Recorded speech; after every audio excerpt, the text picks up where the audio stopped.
O Evangelho segundo Mateus, capítulo 24. Então Jesus saiu do templo e, ao caminhar, seus discípulos chegaram mais perto dele para lhe apontar as construções do templo. Ele, entretanto, lhes observou: estai vendo todas estas coisas? Com toda certeza eu vos afirmo que não ficará aqui pedra sobre pedra, pois que serão todas derrubadas. Tendo Jesus se assentado no Monte das Oliveiras, os discípulos chegaram até ele em particular e lhe pediram: dize-nos, quando ocorrerão estas coisas e qual será o sinal da tua vinda e do final dos tempos? Então Jesus lhes revelou: cuidado, que ninguém vos seduza, pois muitos são os que virão em meu nome, proclamando: eu sou o Cristo, e desencaminharão muitas pessoas. E vós ouvireis falar de guerras e rumores de guerras. Todavia não vos desespereis, porque é preciso que tais coisas ocorram, mas ainda não será o fim. Porquanto nação se levantará contra nação e reino contra reino. Haverá fomes e terremotos em vários lugares. Contudo, esses acontecimentos serão apenas como as primeiras dores de um parto. Então, eles vos entregarão para serem afligidos e condenados à morte. Sereis odiados por todas as nações por serem meus seguidores. Nessa época, muitos ficarão escandalizados, trairão uns aos outros e se odiarão mutuamente. Então, numerosos falsos profetas surgirão e enganarão a muitos. E por causa da multiplicação da maldade, o amor da maioria das pessoas se esfriará. Aquele, porém, que continuar firme até o final será salvo. E este evangelho do reino será pregado em todo o mundo habitado, como testemunho a todas as nações, e então chegará o fim. E assim, quando virdes a profanação horrível da qual falou o profeta Daniel no lugar santo, ao ler o profeta entendereis isso. Então os que estiverem na Judéia fujam para os montes. Quem estiver sobre o telhado de sua casa, não desça para retirar dela alguma coisa. E aquele que estiver no campo, não volte para pegar sua túnica. Serão dias terríveis para as mulheres grávidas e para as que estiverem amamentando. E orai para que a vossa fuga não ocorra durante o inverno, nem no sábado, porquanto haverá nessa época grande tribulação, como jamais aconteceu desde o início do mundo até agora, nem nunca mais haverá. E se aqueles dias não tivessem sido abreviados, nenhuma carne se seria salva, mas por causa dos eleitos aquele tempo será encurtado.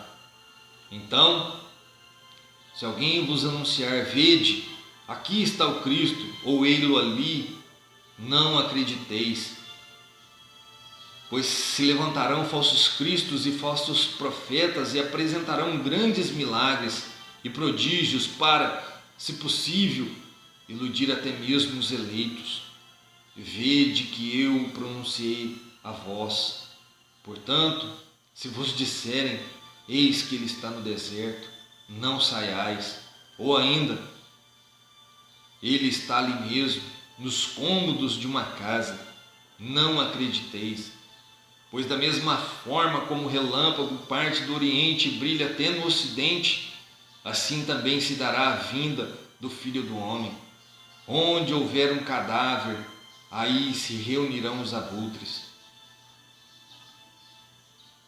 Imediatamente após o tormento daqueles dias, o sol escurecerá, e a lua não dará sua luz, e as estrelas cairão do céu, e os poderes celestes serão estremecidos.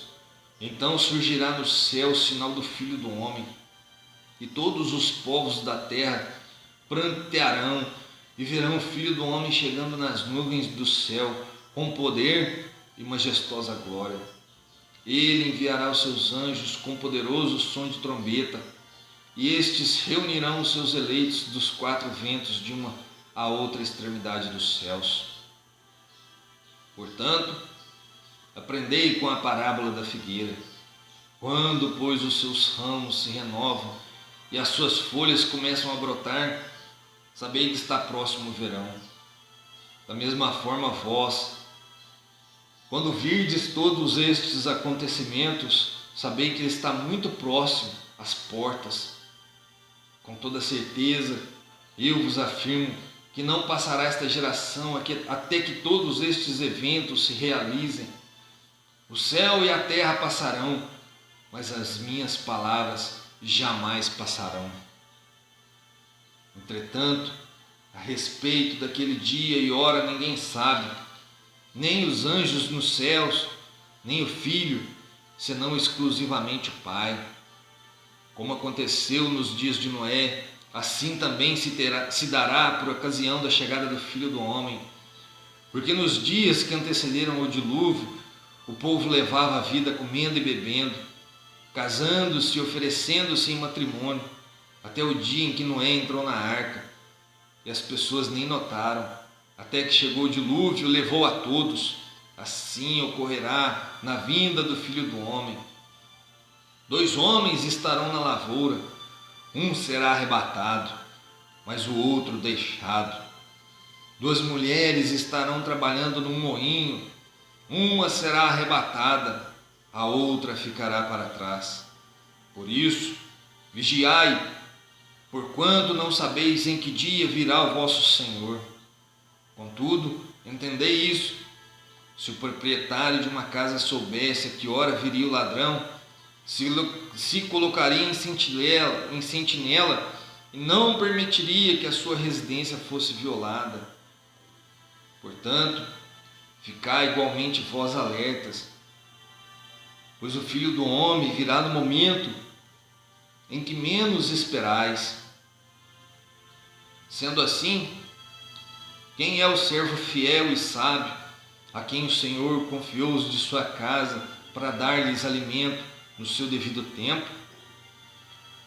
Feliz aquele servo a quem o seu Senhor, quando voltar, o encontrar agindo dessa maneira. Com certeza vos afirmo que o Senhor confiará a seu servo todos os seus bens. Entretanto, supondo que esse servo, sendo mau, diga a si mesmo: meu Senhor está demorando muito, e por isso passe a agredir os seus conservos e a comer e beber com beberrões, o Senhor daquele servo virá num dia inesperado e numa hora que o servo desconhece, e o Senhor o punirá com toda a severidade, e lhe dará um lugar ao lado dos hipócritas, onde haverá grande lamento e ranger de dentes.